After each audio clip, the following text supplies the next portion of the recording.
Lester Martini versus Christian Mbilli. Upcoming fight on the undercard. In my opinion, the only fight relevant on the undercard of Canelo versus Crawford, Christian Mbilli versus Lester Martinez. And I just wanted to say this first. Martinez is getting his ass beat. Now, I watched his Pro Box Live events, and Martinez, fun, exciting fighter, I guess, but he just doesn't have the skills at all. And I know that's kind of negative coming right off the bat, but I watched him fight. He gets hit too much. But I'm going to go into this a bit, but let me get this off real quick. Christian Mbilli obviously going to be victorious as for his belt. And in my opinion, Christian Mbilli is too good for Lester Martinez. Now, we're going to go back to Lester. Back to Lester here. Now, Martini, he is like, he's a brawler. He's a fighter. He likes to get his punches off. He likes to throw a lot. He likes to be in the pocket. He's not using any range, any distance. He's not setting the pace. He's just fighting in the ring. And that's the problem off the bat. I watched, I honestly don't remember. He hasn't, even in Billy, they don't really fight names. They're at 168, and because Canelo is hogging all the belts, there's no like status given to other fighters. And the only status given to other fighters are the fighters that get beat up by Canelo. Belonga, Caleb Plant, Munguia. Those are all the guys that get beat up by Canelo.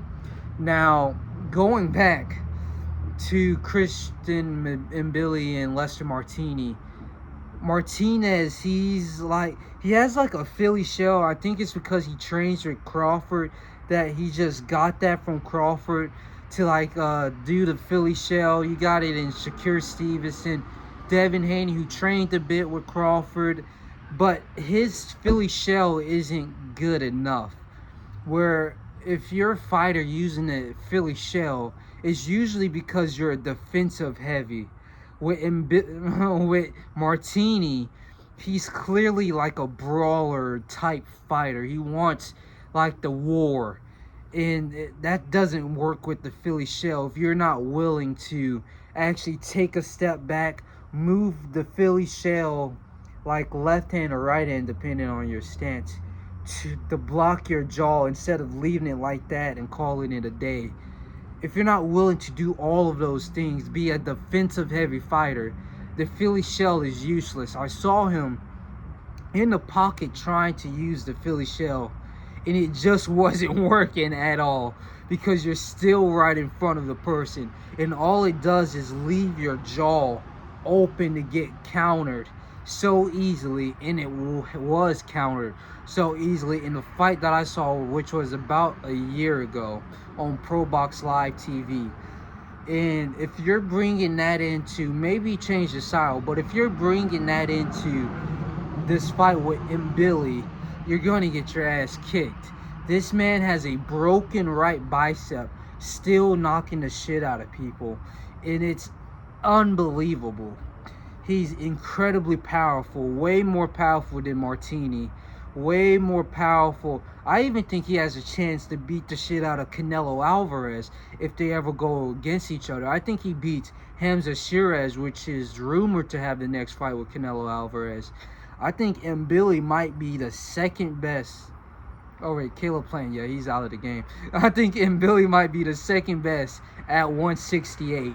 And just seeing how he carries himself in a boxing match, where yes, he is also that brawler heavy guy, but his head movement and his hand placement is way more advanced than Martini, Lester Martini.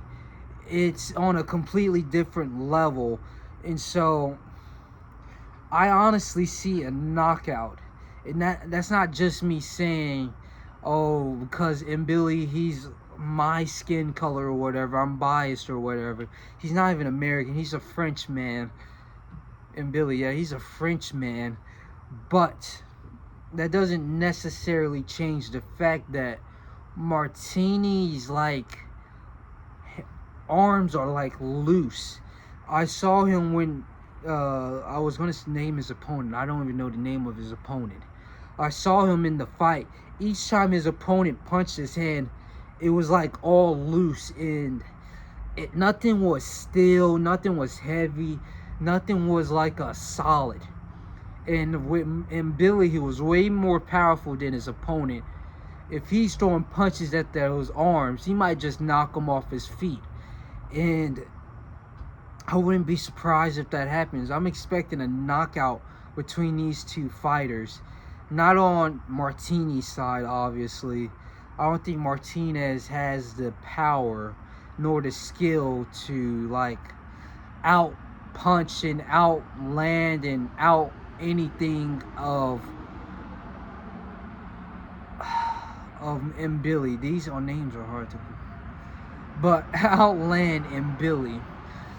Well, we'll see. I could be wrong, but I'm excited to see how this fight goes. It's actually going to be a brawl, all 12 rounds, and can't wait to see how this goes.